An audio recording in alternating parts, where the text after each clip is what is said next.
Channel tricky biology. आज हम लोग स्टार्ट कर रहे हैं प्लांट फिजियो का एक चैप्टर मिनरल न्यूट्रिशन। छोटा सा चैप्टर है, आसान टॉपिक है। जनरली एक क्वेश्चन इस चैप्टर से आते हैं। ठीक है, हम लोग आराम आराम से पढ़ते हैं इसको। तो सबसे पहले अरे मैं कि प्लांट के पास अप्रॉक्स 60 टाइप्स ऑफ एलिमेंट्स हैं।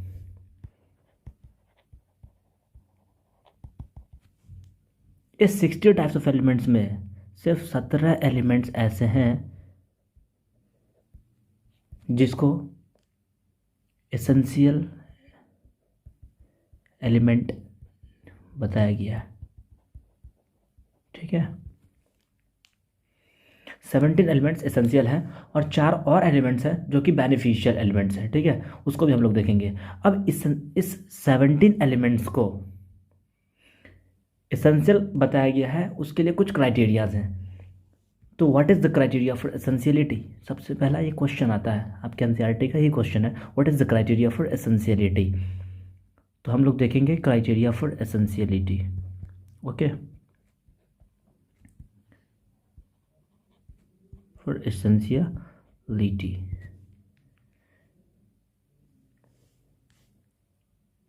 First, mineral required for growth and reproduction. ऐसे मिनरल्स जो कि ग्रोथ और रिप्रोडक्शन के लिए रिक्वायर्ड होते हैं, पहला क्राइटेरिया। दूसरा criteria, directly involve in metabolism, जो डायरेक्टली मेटाबॉलिज्म ऑफ प्लांट में इन्वॉल्व हो। Involve in metabolism.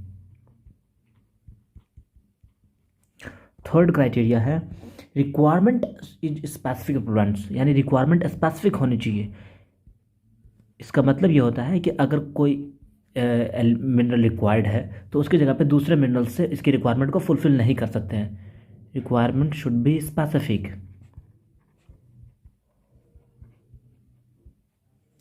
That is can't be replaced by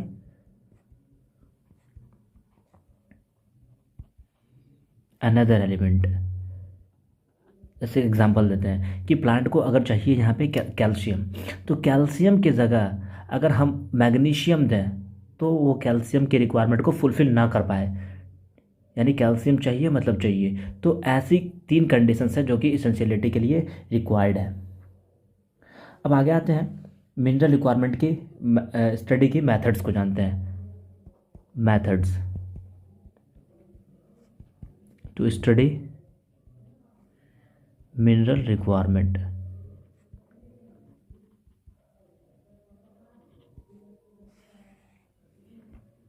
इसके लिए एक टेक्निक दिया गया, हाइड्रोपोनिक्स टेक्निक। हाइड्रोपोनिक्स टेक्निक, इसका ये ऐसा टेक्निक था, सॉइललेस कल्चर टेक्निक, यानी ऐसा टेक्निक जिसमें प्लांट को ग्रो करवाते हैं without the soil technique. Hydroponics techniques की डिस्कवरी जूलियन वॉन सैक्स नाम के साइंटिस्ट ने करी थी। जूलियन वॉन सैक्स, और ये डिस्कवरी 1860 में।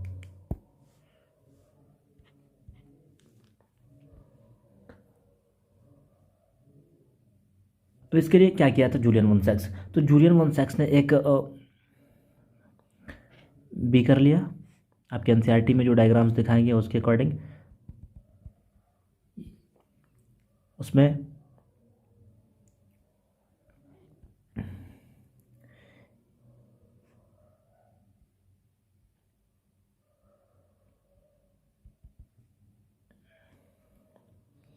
एक फनल सिस्टम यूज़ किया।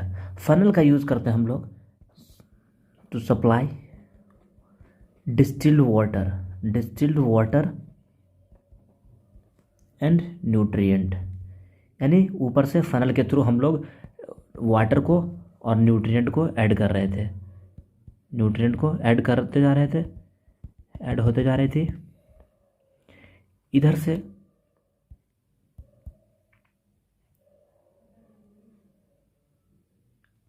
एक एरेटिंग ट्यूब लगाए थे, एरेटिंग ट्यूब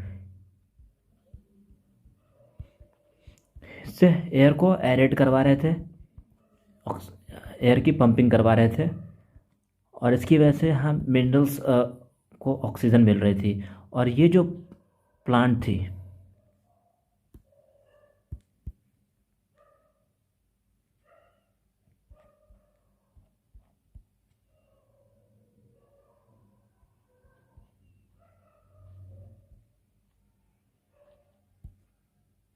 ग्रो कर रही थी। तो यही टेक्निक्स था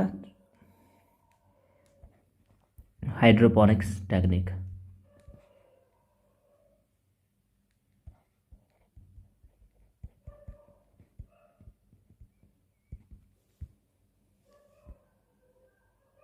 Y distil water, distil water इसलिए यूज़ करते हैं ताकि कोई कंटामिनेशन ना हो, कंटामिनेशन से प्रिवेंट करने के लिए हम लोग डिस्टिल वाटर यूज़ कर रहे थे। ठीक है, तो यही हाइड्रोपोनिक्स टेक्निक थी, यानी इसमें कोई सॉइल नहीं था फिर भी प्लांट ग्रो कर रहा है, यानी प्लांट को सॉइल से मतलब नहीं है, उसको न्यूट्रिएंट चाहिए और वाटर चाहिए ग्रो करने के लिए। ठीक है,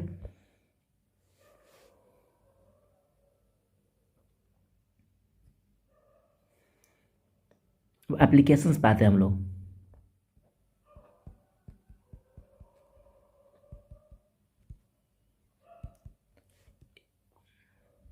इस टेक्निक का एप्लीकेशन, एप्लीकेशन क्या था? टू आइडेंटिफाई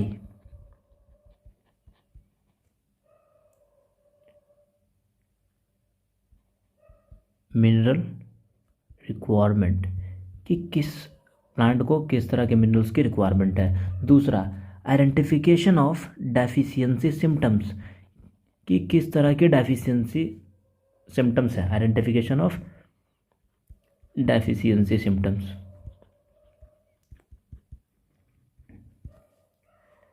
तीसरा, कमर्शियल प्रोडक्शंस ऑफ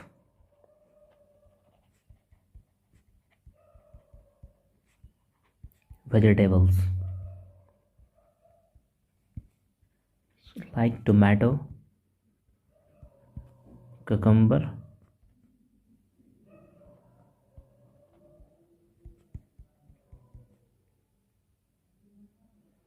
lettuce। यानी इसकी एक ट्रिक बनाते हैं हम लोग,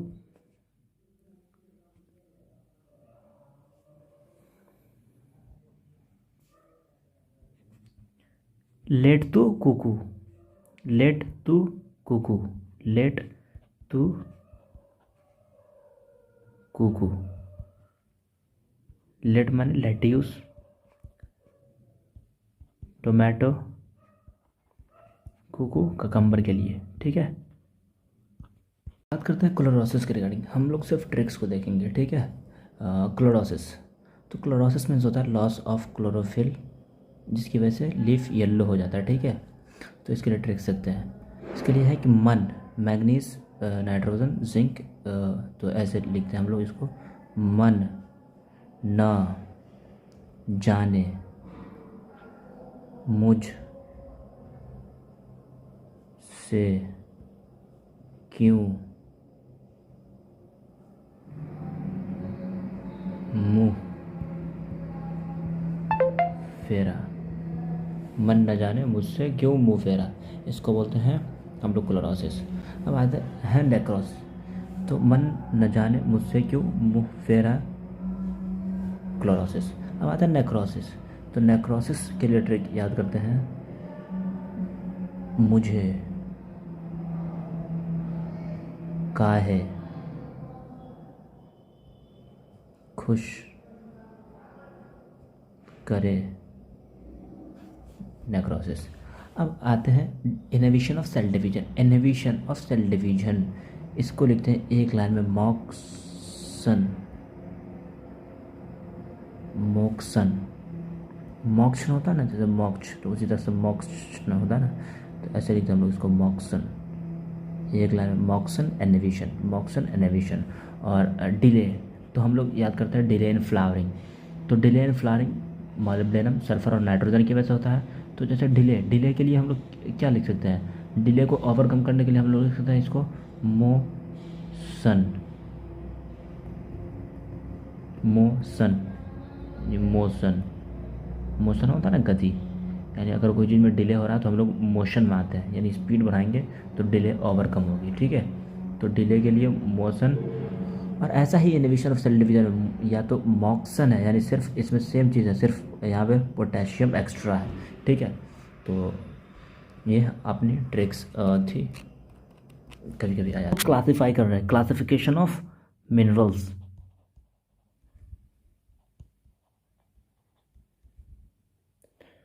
on the basis of functions, functions के बेसिस पे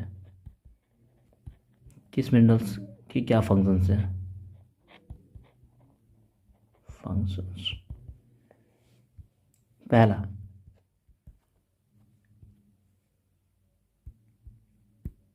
components of biomolecules, components of biomolecules also known as structural elements।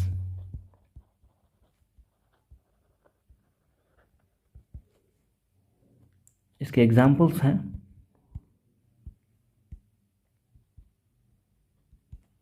Carbon, hydrogen, oxygen and nitrogen.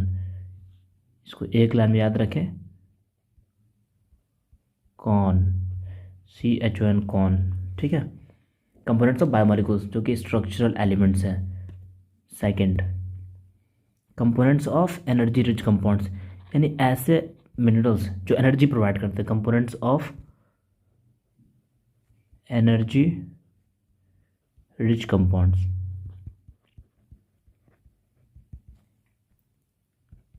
Examples हैं मैग्नीशियम जो कि क्लोरोफिल के अंदर होती है। दूसरा एग्जाम्पल है फास्फोरस,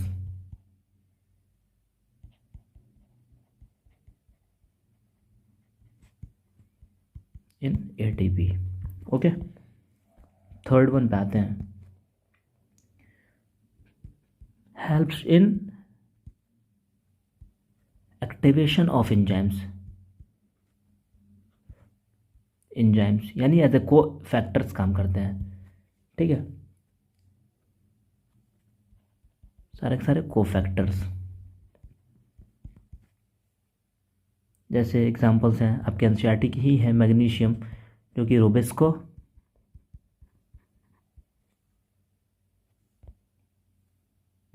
पैपकेस, हेक्सोकाइनेस और फॉस्फोफ्रक्टोकाइनेस को एक्टिवेट करती है। दूसरी जिंक ऑफ अल्कोहल डिहाइड्रोजन, ये जिंक अल्कोहल डिहाइड्रोजनेज के लिए कोफैक्टर का काम करती है।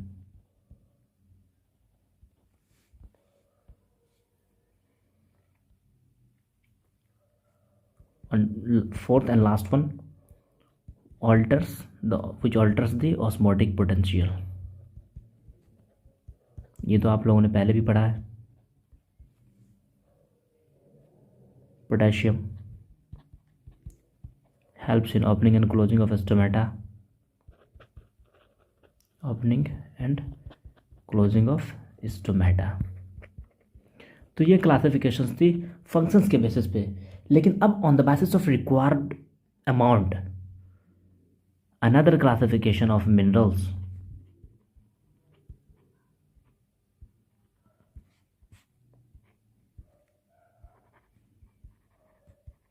Basis of required amount.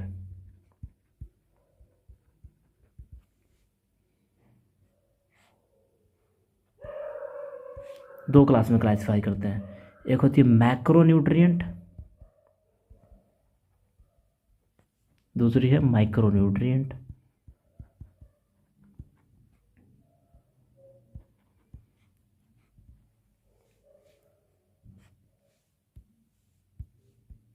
Macro means ज़्यादा, रिक्वायर्ड इन ग्रेटर अमाउंट, यानी रिक्वायर्ड इन, अब ये अमाउंट फिक्स है कितना, 10 ग्रेटर देन 10 मिलीमोल पर केजी। और माइक्रो, माइक्रो मीन्स कम, तो रिक्वायर्ड होंगी बस इसकी reverse, required in less than 10 millimole पर केजी। जो 10 मिलीमोल पर केजी से ज़्यादा रिक्वायर्ड हो उसको मैक्रो न्यूट्रिएंट में क्लासीफाई करते हैं और बाकी को माइक्रो न्यूट्रिएंट में। और हमारे पास टोटल कितनी एसेंशियल मिनरल्स हैं? 17। और 17 में से 9 आपके पास आती है मैक्रो न्यूट्रिएंट में और 8 जो मिनरल्स हैं वो माइक्रो न्यूट्रिएंट्स में आती है। और ये बहुत ही इंपॉर्टेंट है, बार बार क्वेश्चंस पूछे जाते हैं यहाँ से, और सारे के सारे नाम याद होनी चाहिए। इसकी ट्रिक्स हैं,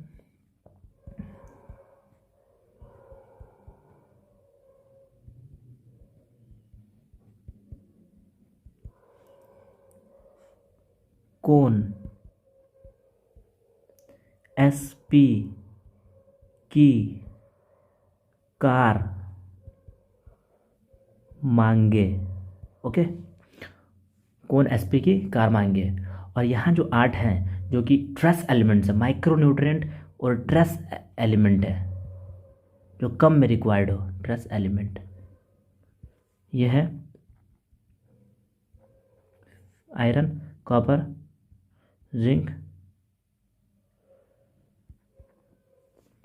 बोरॉन, मोलिब्डेनम,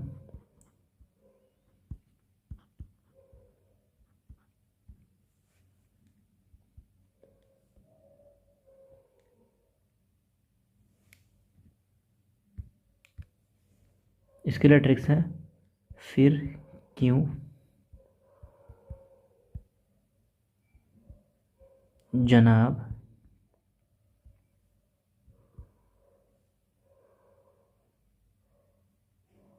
मोनी से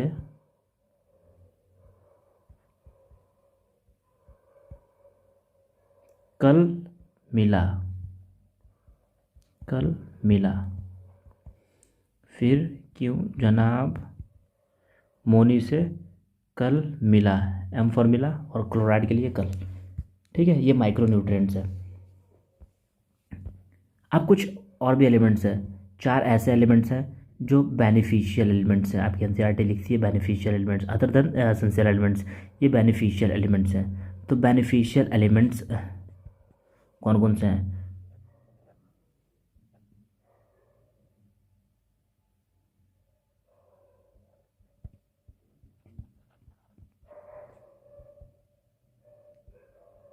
कौन सी से ना, ये 4 एलिमेंट्स हैं जो कि बेनिफिशियल एलिमेंट है, cobalt, silicon, selenium and sodium, these are beneficial elements.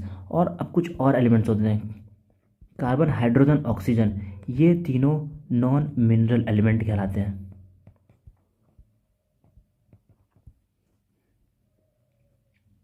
Nitrogen, phosphorus, potassium, नपाक, इसको बोलते हैं नपाक, ये क्रिटिकल एलिमेंट्स हैं।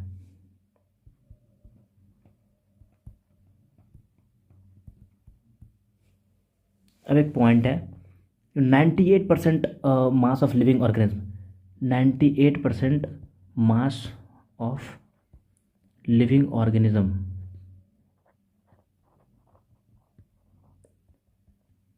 ये बनी होती है 6 एलिमेंट से,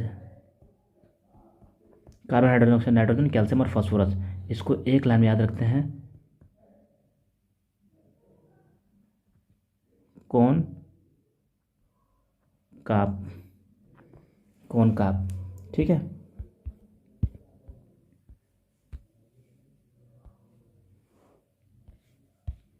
अब आगे आते हैं अदर क्लासिफिकेशन, जैसे मोबिलिटी ऑफ एलिमेंट्स के हिसाब से कुछ क्लासिफिकेशंस हैं। मोबिलिटी ऑफ एलिमेंट्स, कौन एलिमेंट्स हैं मोबाइल, कौन है इमोबाइल। अब 2 तरह की यहाँ पे है, एक है मोबाइल एलिमेंट्स, दूसरी है इमोबाइल। मोबाइल का मतलब क्या होता है? मोबाइल जो मूव कर सके, दैट इज़ मोबाइल। और दूसरी है इमोबाइल एलिमेंट्स। तो मोबाइल एलिमेंट्स ऐसे एलिमेंट्स हैं जिसके रीडिस्ट्रीब्यूशन प्रेजेंट होती है।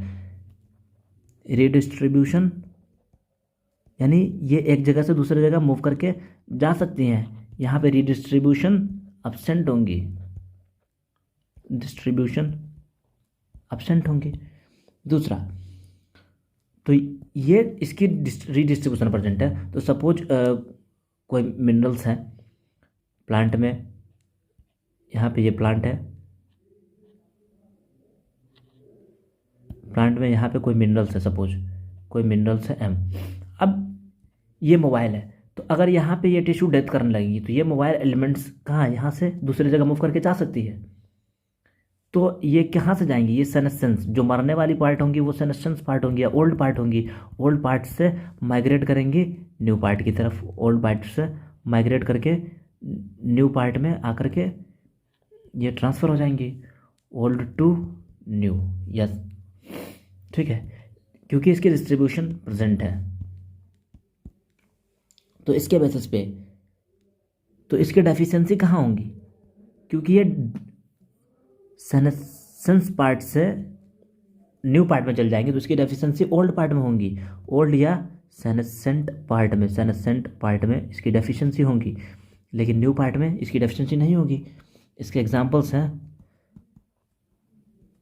Mg, potassium and nitrogen. इसके ट्रिक्स याद रखते हैं, मुझे कभी न मोबाइल देना, इसका मतलब है मैग्नीशियम, पोटेशियम और नाइट्रोजन मोबाइल एलिमेंट्स हैं। और इमोबाइल जिसकी रीडिस्ट्रीब्यूशन एब्सेंट है, यानी अगर सपोज ये एक प्लांट है,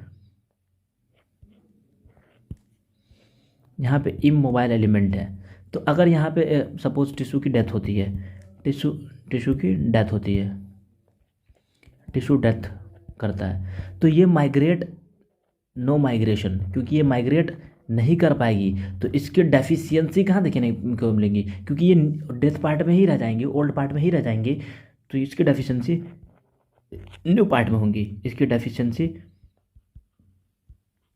न्यू पार्ट में ही होंगी। ठीक है, समझ में आ रही है।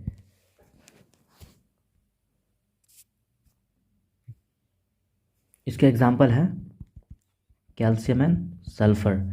काश मैं इमोबाइल होता। ठीक है, इसके भी ट्रिक्स हम लोग देख चुके हैं। अब हम लोग आते हैं मिनरल टॉक्सिसिटी के ऊपर। मिनरल टॉक्सिसिटी के ऊपर आते हैं।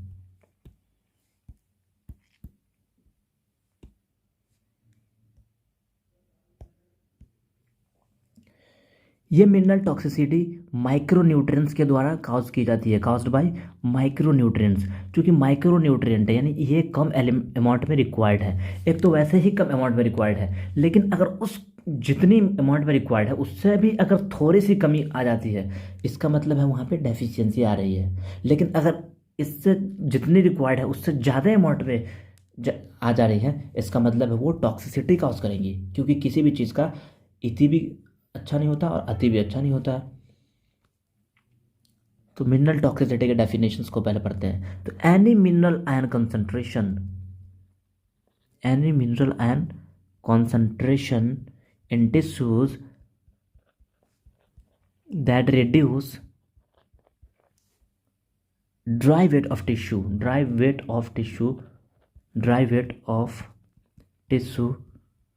by up to 10%, that is critical concentration।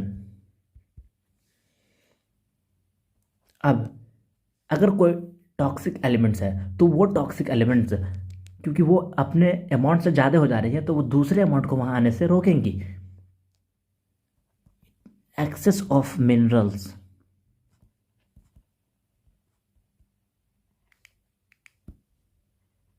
inhibits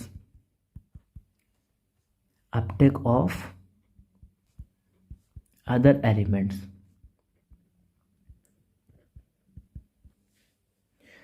suppose ये प्लांट है और प्लांट के अंदर मैग्नीज, एक एग्जांपल लेते हैं मैग्नीज की। ये मैग्नीज क्या है? मैग्नीज माइक्रोन्यूट्रिएंट है, ये माइक्रोन्यूट्रिएंट है। अब माइक्रोन्यूट्रिएंट जितनी अमाउंट में रिक्वायर्ड थी, ये इससे ज़्यादा हो जा रही है। मैग्नीज यहाँ बहुत सारी एक्सेस हो जा रही है, इसका मतलब ये टॉक्सिक हो जा रही है। और ये अगर टॉक्सिक हुई, ये बहुत ज़्यादा हो जाएगी तो दूसरे मिनरल्स की अपटेक को, ये अदर की अपटेक को इनहिबिट करेगी, ये आने से मना करेंगी। और ये manganese toxicity, manganese toxicity inhibit करती है uptake of iron, calcium and magnesium. Manganese, इसका मतलब है कि manganese toxicity cause deficiency of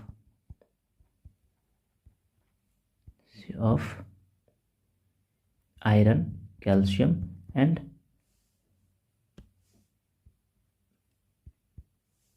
magnesium.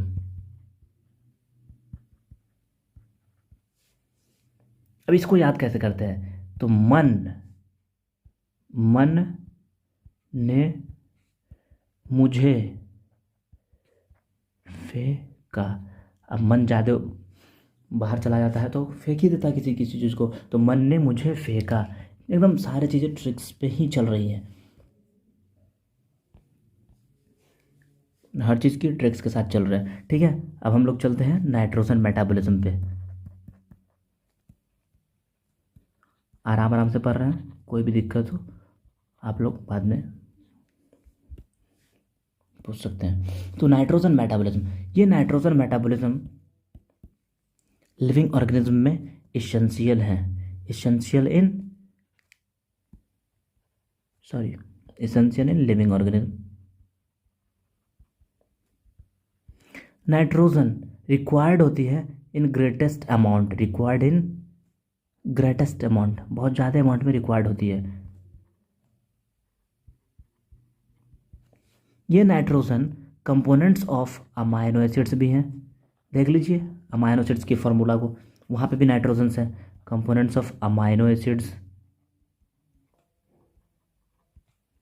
Vitamins, hormones, chlorophyll, और इतनी जगह रिक्वायर्ड है। और ये सारी की सारी इंपॉर्टेंट चीज़ है, तो इतनी जगह रिक्वायर्ड है नाइट्रोजन, तो ये रिक्वायर्ड होंगी ना ग्रेटेस्ट अमाउंट में, और एसेंशियल भी होंगी क्योंकि अमाइनो एसिड्स भी बहुत ज़्यादा रिक्वायर्ड है, चाहिए, विटामिन्स भी चाहिए, हार्मोन्स भी बहुत इंपॉर्टेंट है। ठीक है, जैसे कि हम एक एग्जांपल लेते हैं, आर, ये कार्बन है, R C double O H और NH2। तो देखिए अमाइनो एसिड्स का ये फार्मूला, यहाँ पे नाइट्रोजन चाहिए कि नहीं चाहिए। आगे आते हैं, plant and animal can not directly Uptake atmospheric nitrogen. जो एटमॉस्फेयर में नाइट्रोजन होती है ना, उसको प्लांट और एनिमल्स डायरेक्टली अप नहीं लेते हैं। एटमॉस्फेरिक, इसलिए नाइट्रोजन फिक्सेशन की रिक्वायरमेंट होती है। Plants and microbes compete for limited nitrogen in soil. ये जो प्लांट्स एंड माइक्रोब्स होते हैं, प्लांट एंड माइक्रोब्स, एक एक पॉइंट एनसीईआरटी की हम लोग कवर कर रहे हैं। Plants and microbes competes for limited nitrogen in soil. जो मिट्टी में लिमिटेड नाइट्रोजन होता है उसमें उस कंपटीशंस होती है।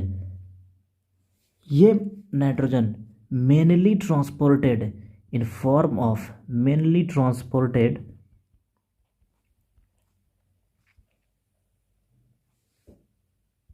Form of organic form,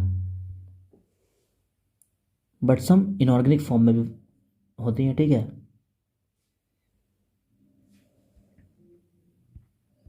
but इसको यहाँ लिखते हैं,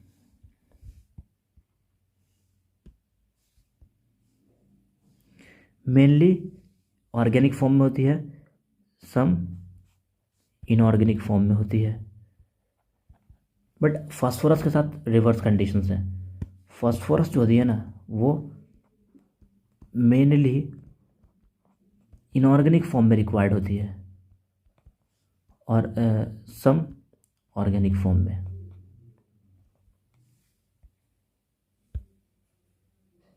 हम लोग आते हैं नाइट्रोजन फिक्सेशंस के ऊपर।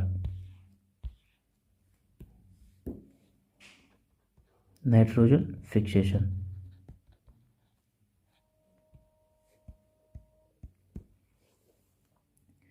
यानी ये नाइट्रोजन फिक्सेशन क्या होता है? कन्वर्जन ऑफ एटमॉस्फेरिक नाइट्रोजन, जो एटमॉस्फेयर में नाइट्रोजन है उसको नाइट्रोजनस कंपाउंड्स में कन्वर्ट करना, that is nitrogen fixation. Conversion of atmospheric nitrogen into nitrogenous compound.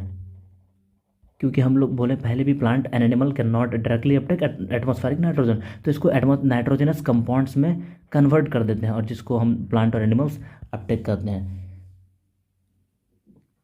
ये नाइट्रोजन कन्वर्ट होती है ammonia, nitrate and ammonia, nitrite and nitrate में। ठीक है। अब नाइट्रोजन फिक्सेशन दो तरह की होती है।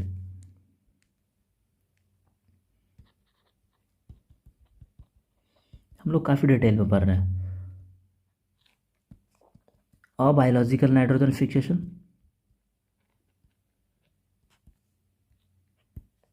Biological nitrogen fixation. अबायोलॉजिकल ऐसी नाइट्रोजन फिक्सेशन जिसमें बायोलॉजिकल ऑर्गेनिज्म की रिक्वायरमेंट नहीं होती है, without help of biological organism. अब ये बायोलॉजिकल नाइट्रोजन फिक्सेशन दो तरह की है, इलेक्ट्रिकल और इंडस्ट्रियल। अब इलेक्ट्रिकल में क्या डिफरेंस है और इंडस्ट्रियल नाइट्रोजन फिक्सेशन में क्या डिफरेंस है? कुछ तो डिफरेंस है।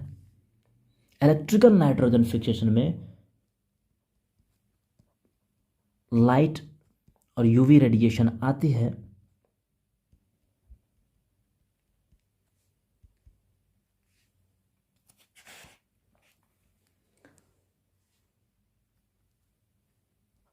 और नाइट्रोजन डायरेक्टली नाइट्रेट में कन्वर्ट होती है।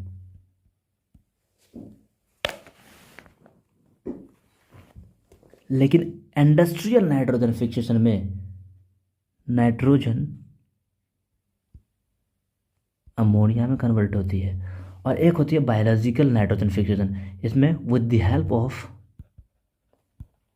Biological organism. नाइट्रोजन फिक्सेशन जिसमें बायोलॉजिकल ऑर्गेनिज्म रिक्वायर्ड होती है, with the help of biological organism. इसमें नाइट्रोजन पहले नाइट्राइट बनाती है और फिर नाइट्रेट बनाती है। और देखिए इस नाइट्रोजन फिक्सेशन में हमें ऑर्गेनिज्म, बायोलॉजिकल ऑर्गेनिज्म की रिक्वायरमेंट होती है। इसमें नाइट्रोसोमनस, नाइट्रोकोकस और इस स्टेप में नाइट्राइट से नाइट्रेट बनाते हैं तो नाइट्रोबैक्टर। ये सारे के सारे पॉइंट्स अपने आप में काफ़ी इम्पोर्टेंट पॉइंट्स हैं। अब हम लोग फ्लो चार्ट लेते हैं और ये एनसीईआरटी की फ्लो चार्ट्स और काफ़ी इंपॉर्टेंट फ्लो चार्ट्स हैं। सपोज हमारे पास ये एटमॉस्फेरिक नाइट्रोजन थी, एटमॉस्फेरिक नाइट्रोजन प्रेजेंट है।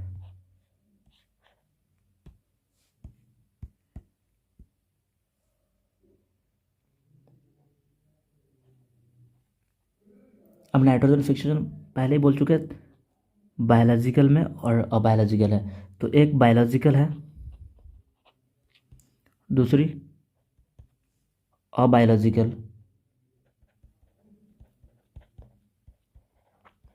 अबायोलॉजिकल में भी दो तरह की है, इंडस्ट्रियल और इलेक्ट्रिकल।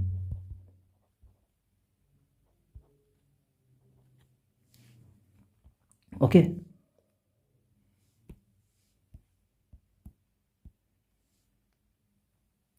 ये नाइट्रोजन बायोलॉजिकल नाइट्रोजन फिक्सेशन होती है, ये डायरेक्टली नाइट्रोजन अमोनिया में कन्वर्ट होती है, ठीक है। इंडस्ट्रियल नाइट्रोजन फिक्सेशन में भी डायरेक्टली नाइट्रोजन अमोनिया में कन्वर्ट होती है, और ये फिर अमोनिया नाइट्राइट में कन्वर्ट होती है, और ये नाइट्राइट नाइट्रेट में कन्वर्ट होती है। इस नाइट्राइट अमोनिया से नाइट्राइट बनने में ऑर्गेनिज्म यूज करते हैं नाइट्रोसोमोनस, नाइट्रोकोकस, और नाइट्राइट से नाइट्रेट बनाते हैं, इस दौरान यूज करते हैं माइक्रोब्स नाइट्रोबैक्टर को, ठीक है।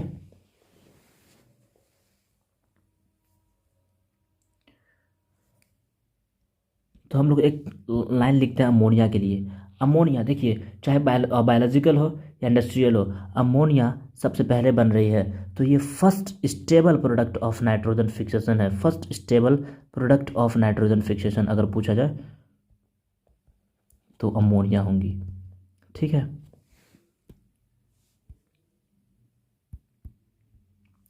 अब जो ये नाइट्रेट बनी है, नाइट्रेट को प्लांट बायोमास भी अपटेक करते हैं, प्लांट बायोमास और एनिमल बायोमास, क्योंकि एनिमल बायोमास प्लांट बायोमास पे भी डिपेंडेंट होते हैं, ठीक है। इस प्लांट और एनिमल बायोमास दोनों की डिकम्पोजिशन होती है, दोनों की क्या होती है, डिकम्पोजिशन। डिकम्पोजर्स प्रेजेंट होते हैं, और ये डिकम्पोजिशन हाइड्रोलाइसिस के थ्रू भी होती है। प्लांट बायोमास के डिकम्पोजिशन भी और एनिमल बायोमास के थ्रू हाइड्रोलाइसिस के थ्रू डिकम्पोजिशन। यहाँ भी सेम डिकम्पोजिशन होती है, और ये डिकम्पोज होकर के डीके बायोमास का फॉर्मेशन करेंगी। क्या बनाएंगी, डीके बायोमास, यानी सड़ गल जाएंगी, डीके बायोमास। और ये डीके बायोमास फिर से अमोनिफिकेशन करती है तो अमोनिया बनती है, अमोनिफिकेशन। और यहाँ अमोनिफिकेशन से के लिए रिक्वायर्ड होती है organism bacillus species, bacillus species, ठीक है। ये भी इम्पोर्टेंट है बट। तो अमोनिफिकेशन क्या है, ammonification is the process of conversion of the decay biomass into ammonia, यानी अब एक और चीज़ आती है, डीनाइट्रिफिकेशन। डीनाइट्रिफिकेशन क्या है, अच्छा उससे पहले एक इलेक्ट्रिकल जो थी, इलेक्ट्रिकल नाइट्रोजन फिक्सेशन में डायरेक्टली नाइट्रोजन अमोनिया में कन्वर्ट होती है, और एक डीनाइट्रिफिकेशन होती है। डीनाइट्रिफिकेशन में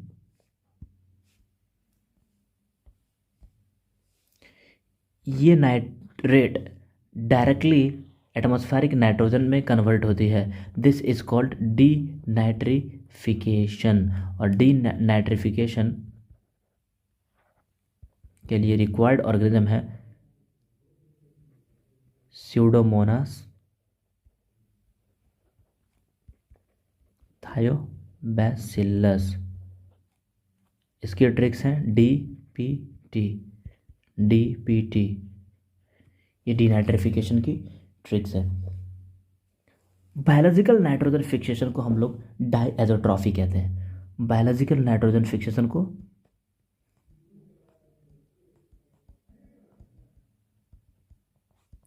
डाईएज़ोट्रॉफी कहते हैं। तो इस बायोलॉजिकल नाइट्रोजन फिक्सेशन में जो ऑर्गेनिज्म यूज होंगी, नाइट्रोजन फिक्सिंग माइक्रोब्स होंगी, उस माइक्रोब्स को क्या बोलेंगे, डाईएज़ोट्रॉफ्स।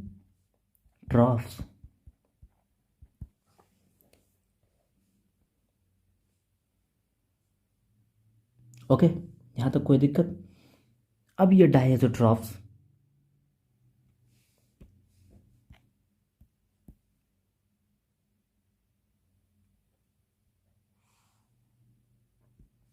दो तरह की होती है, एक होती है फ्री लिविंग, एक होती है सिम्बायोटिक। आप लोग भी जानते हैं प्रीबायोटिक क्या है, सिम्बायोटिक क्या है। फ्री लिविंग बैक्टीरिया की बात करेंगे और फ्री लिविंग बीसीए की बात करेंगे। तो इसकी एग्जांपल्स हमारे पास बीसी फ्री लिविंग बैक्टीरिया की। अब बैक्टीरिया भी दो हैं, एरोबिक फ्री लिविंग और एक है anaerobic free living. Anaerobic free living ये एरोबिक में है एजोटोबैक्टर,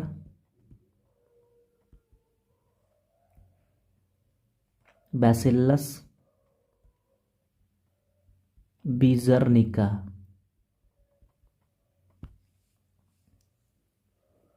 और एनारोबिक रोडोस्पिरिलियम,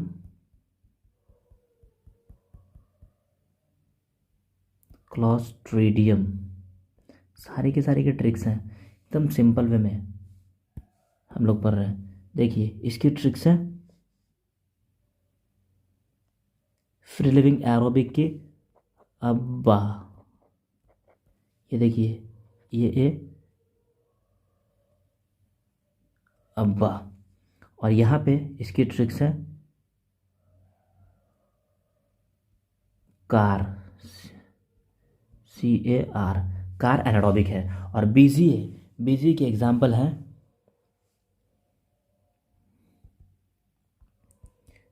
एनाबियाना एंड नॉस्टक। इसकी भी ट्रिक्स है BAN, बैन। ठीक है। अब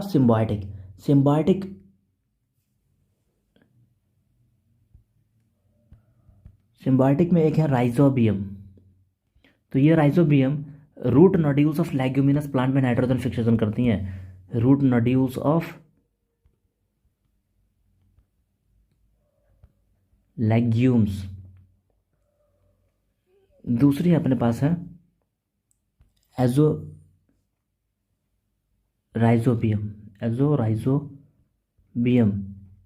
ये स्टेम नोड्यूल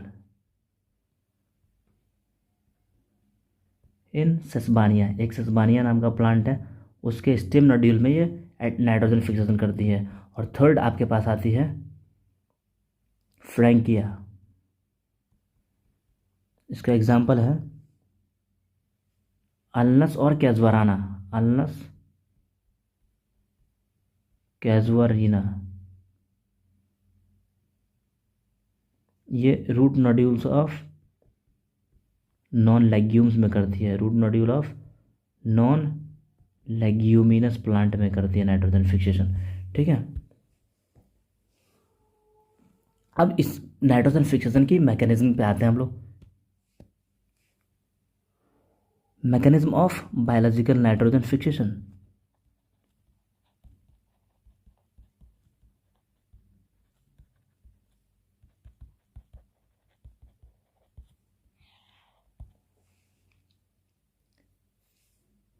इसमें क्या होती है कि एटमॉस्फेरिक नाइट्रोजन में, नाइट्रोजन एटमॉस्फेरिक नाइट्रोजन है ये, इसमें एडिशन ऑफ हाइड्रोजन ऐड होती जाती है, addition of hydrogen step by step, और ये कन्वर्ट होती है अमोनिया में। ठीक है।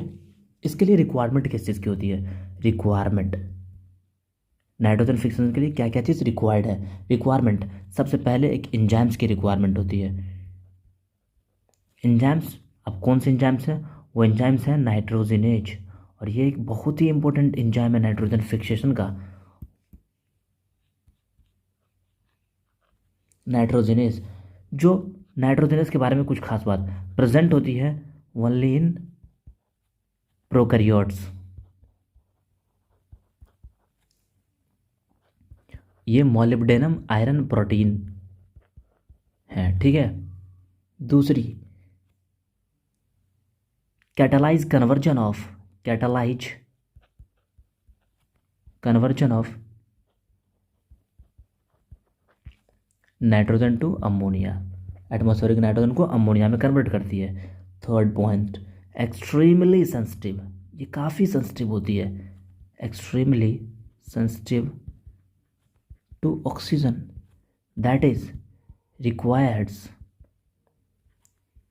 N aerobic condition. इसको एनारोबिक कंडीशन की रिक्वायरमेंट होती है। अब दूसरी रिक्वायरमेंट क्या है? सोर्स ऑफ एनर्जी, एनर्जी भी चाहिए। Why this energy is required? To break N N bonds, ये एन के अंदर जो बॉन्ड्स प्रेजेंट है इसको तोड़ने के लिए एनर्जी चाहिए। एनर्जी देंगे ये बॉन्ड ब्रेक होंगी, और ये एनर्जी बॉन्ड ब्रेक होंगी तो ये फिर हम इसमें हाइड्रोजन ऐड होंगी, क्योंकि बिना बॉन्ड के तोड़े हुए हम किसी चीज़ को ऐड नहीं कर सकते। तो यहाँ पे एनर्जी देंगे, ये नाइट्रोजनस बॉन्ड टूटेंगी और हाइड्रोजन ऐड होती जाएंगी। तीसरा, strong reducing agents, strong reducing agents, इसकी भी रिक्वायरमेंट होंगी। और ये स्ट्रॉन्ग रिड्यूसिंग एजेंट के फॉर्म में NADH, NADPH, FADS2, ये सब देखिए सबके पास हाइड्रोजन है। सोर्स ऑफ हाइड्रोजन होती है, ये सोर्स ऑफ H+ होती है, इसीलिए रिड्यूसिंग एजेंट की रिक्वायरमेंट होती है। अब एक चीज़ है, क्योंकि नाइट्रोजन हम पहले बोल चुके requires anaerobic condition because highly sensitive to oxygen, तो इसको एनारोबिक कंडीशन प्रोवाइड करने के लिए प्रोडक्ट नाइट्रोजनेज,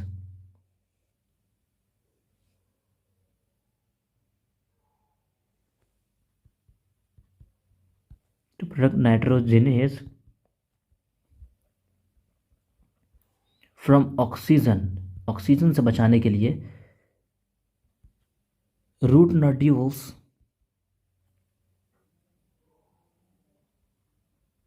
रूट नोड्यूल्स के पास जो है ना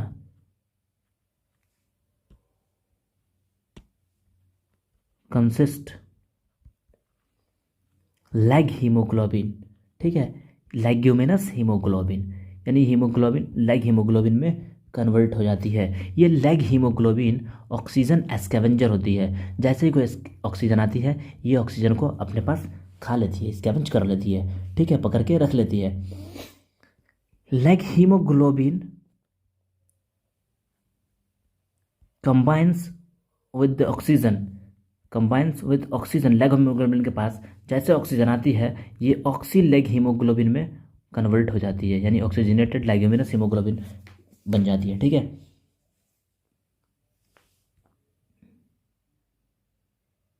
और ये leg haemoglobin provides pink colour to root nodules, क्योंकि ये रूट नोड्यूल्स के पास होती है और इसकी वजह से रूट नोड्यूल्स कैसे दिखती है, पिंक कलर की दिखती है। और दूसरी बात, हेटेरोसिस्ट लैग हीमोग्लोबिन, हेटेरोसिस्ट के पास लैग हीमोग्लोबिन नहीं होती है, क्योंकि वहाँ पे फोटोसिस्टम 2 एब्सेंट होता है due to absence of PS2।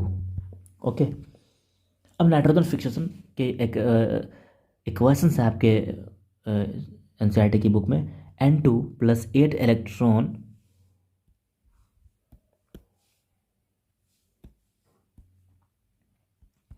+ 8H+ + 16 ATP form करती है 2NH3 + H2 + 16 ADP + inorganic phosphate, यानी एक molecule nitrogen, 1 molecule of nitrogen 2 molecule of ammonia produce करती है। उसके लिए 16 ATP की रिक्वायरमेंट होती है। तो अगर सपोज कोई पूछ दे कि 1 मॉलिक्यूल्स ऑफ अमोनिया के लिए कितनी ATP की रिक्वायरमेंट होगी, यानी 1 मॉलिक्यूल्स ऑफ अमोनिया का फॉर्मेशन 16 ATP मांगता है।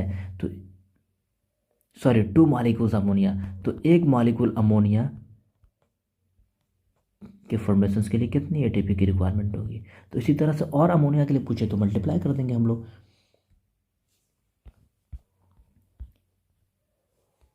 अब हम लोग स्टेप्स ऑफ नाइट्रोजन फिक्सेशंस को देखते हैं कि रूट नोड्यूल का फॉर्मेशन कैसे होता है, ये भी आपके एनसीईआरटी में दी हुई है। Root nodule formation, root nodule formation.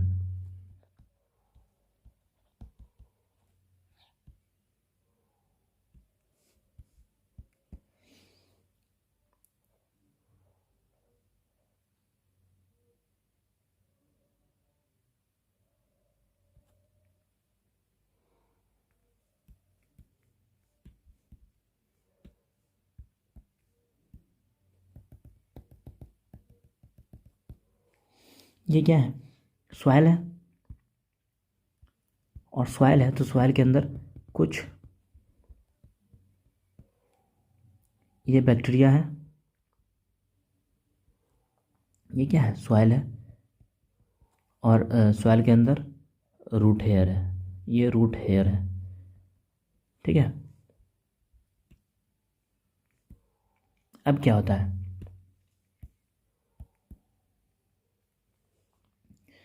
ये बैक्टीरिया अटैच होती है धीरे धीरे रूट हेयर्स के पास।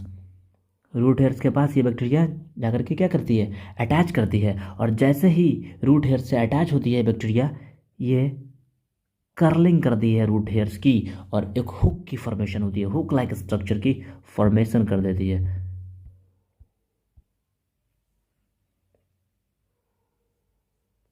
यहाँ पे क्या की बैक्टीरिया, यहाँ बैक्टीरिया की मल्टीप्लिकेशन, मल्टीप्लाई की, अपने नंबर को बढ़ाई, कॉलोनी का फॉर्मेशन करी, कॉलोनाइजेशन करी, और यहाँ पे कॉलोनाइजेशन करने के बाद, मल्टीप्लिकेशन करने के बाद ये रूट हेयर्स को इन्फेक्ट करती है, अटैच करती है, attachment of bacteria to root hairs, bacteria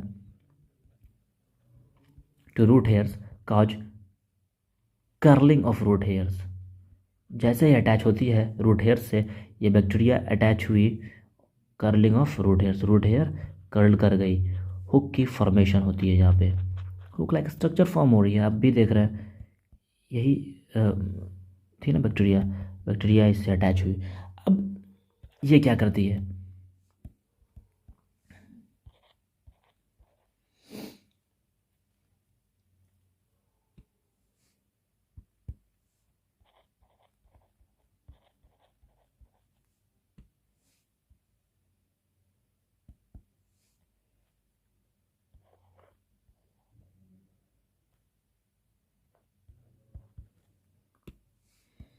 अब कर्लिंग करने के बाद ये बैक्टीरिया आगे की तरफ मूव करती है, और इस तरह से एक ऐसा थ्रेड लाइक स्ट्रक्चर फॉर्म होता है जिसको बोलते हैं इन्फेक्शन थ्रेड, इन्फेक्शन थ्रेड की फॉर्मेशन करती है। ठीक है, और इन्फेक्शन थ्रेड का फॉर्मेशन कॉर्टेक्स एंड पेरिसाइकल्स के अंदर, कॉर्टेक्स एंड पेरिसाइकल और इन्फेक्शन थ्रेड के थ्रू ये कॉर्टेक्स एंड पेरिसाइकल्स के अंदर रीच करती है। कॉर्टेक्स और पेरिसाइकल में रीच करने के बाद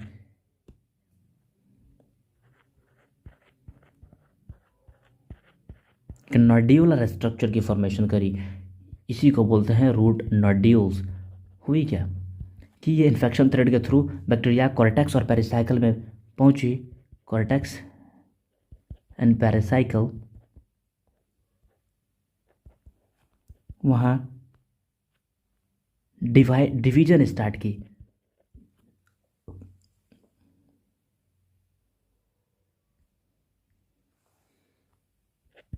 ठीक है, और डिवीजन की वजह से रूट नोड्यूल्स की फॉर्मेशन हो गई।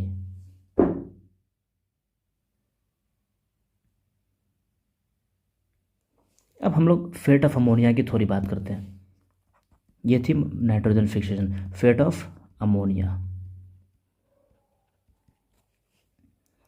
अमोनिया को सबसे पहले प्रोटोनेट करते हैं, अमोनिया इज प्रोटोनेटेड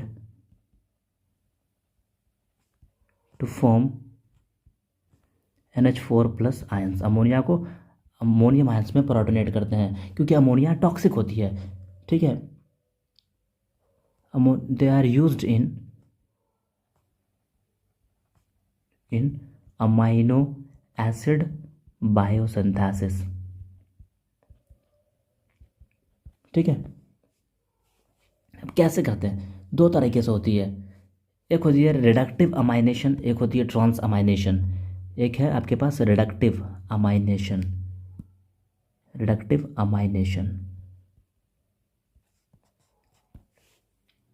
इसमें क्या होती है, इसमें alpha ketoglutaric acids plus ammonium ion NaDPH के साथ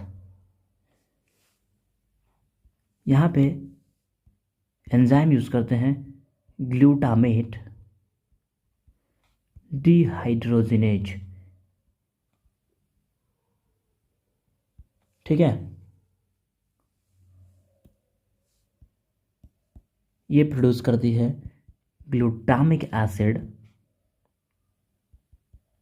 plus H2O plus NaDP plus. ठीक है, तो ये थी रिडक्टिव अमाइनेशन।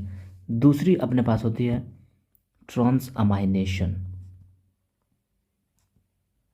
Trans amination.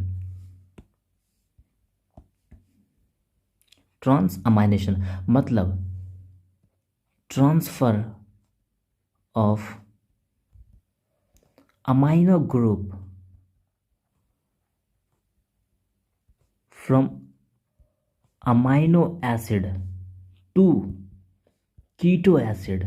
एक कीटो एसिड होती है और एक अमाइनो एसिड होता है। अमाइनो एसिड्स की जो अमाइनो ग्रुप होती है वो कीटो एसिड्स को ट्रांसफ़र करते हैं। अमाइनो एसिड है ये, इसकी अमाइनो ग्रुप को कीटो एसिड को ट्रांसफ़र करते हैं, जिसकी वजह से ये to form new amino acids and new keto acids. ठीक है, इससे नया अमाइनो और नया कीटो एसिड्स का फॉर्मेशन होता है और इस प्रोसेस को बोलते हैं ट्रांस अमाइनेशन। जैसे glutamic acids plus oxaloacetate transaminase enzyme के प्रेजेंस में, ट्रांस अमाइनेज के प्रेजेंस में, ट्रांस अमाइनेज यहाँ पे ALT और AST ट्रांस अमाइनेज एंजाइम से aspartic acids plus alpha ketoglutaric acids में कन्वर्ट होती है। अब हम देखते हैं, ये एक अमाइनो एसिड थी, ये एक कीटो एसिड थी, कीटो एसिड। इस अमाइनो एसिड्स की अमाइनो ग्रुप, इस अमाइनो एसिड्स की अमाइनो ग्रुप इस कीटो एसिड्स के ऊपर गई और इसकी हाइड्रोक्सिल ग्रुप अमाइनो एसिड्स के ऊपर जाती है। इससे एक new amino acids, new keto acid की फॉर्मेशन हुई। ठीक है, देख लिए क्या है कि कीटो एसिड्स अपनी हाइड्रोक्सिल ग्रुप ट्रांसफर करती है अमाइनो एसिड्स के ऊपर और अमाइनो एसिड्स अमाइनो ग्रुप को ट्रांसफर करती है कीटो एसिड्स के ऊपर।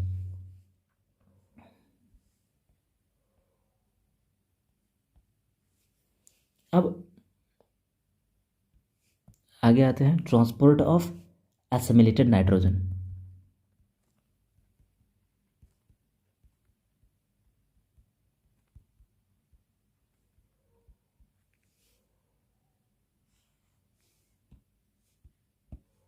जो अमाइनो एसिड की ट्रांसपोर्ट होती है, अमाइड के फॉर्म में ट्रांसपोर्ट करते हैं। Amino acid is translocated in form of amide. इसमें क्या होती है,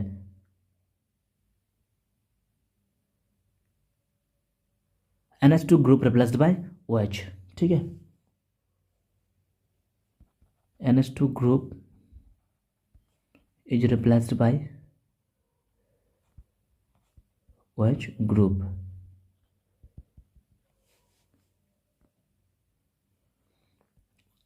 क्योंकि बिकॉज अमाइड कंटेंस, अमाइड के फॉर्म में क्यों ट्रांसपोर्ट करते हैं, क्योंकि amide contains more nitrogen. Amide के पास बहुत ज़्यादा नाइट्रोजन होती है as compare to respective amino acids.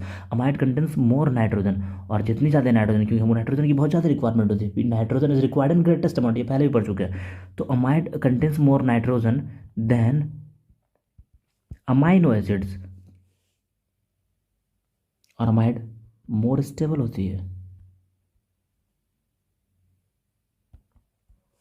तो यहाँ पे nitrogen by carbon ratio increase कर जाएगी, ठीक है। बट एक्सेप्शंस है यहाँ पे, एक्सेप्शनल। यहाँ जो सोयाबीन के अंदर जो ट्रांसलोकेशन होती है, सोयाबीन,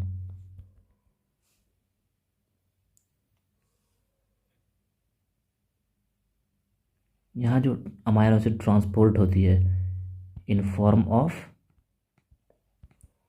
यूराइड्स। ओके, अब हम बात करते हैं एक अमाइनो एसिड्स एस्पार्टिक एसिड्स, जो कि इसकी अमाइड फॉर्म होती है एस्पारजिनीन। दूसरी है ग्लूटामिक एसिड्स, ग्लूटामिक एसिड, इसकी अमाइड फॉर्म है ग्लूटामाइन। ये two most important amides,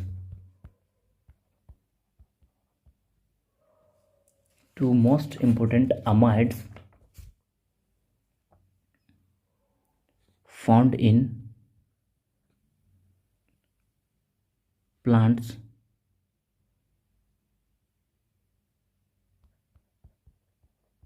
are structural part of protein। ये आपके एनसीईआरटी की ही लाइन है।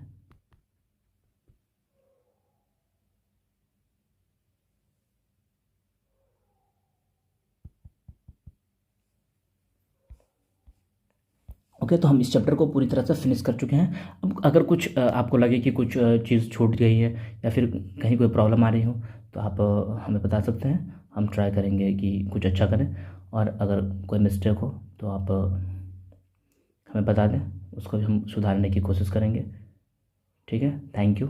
खुश रहें, मुस्कुराते रहें।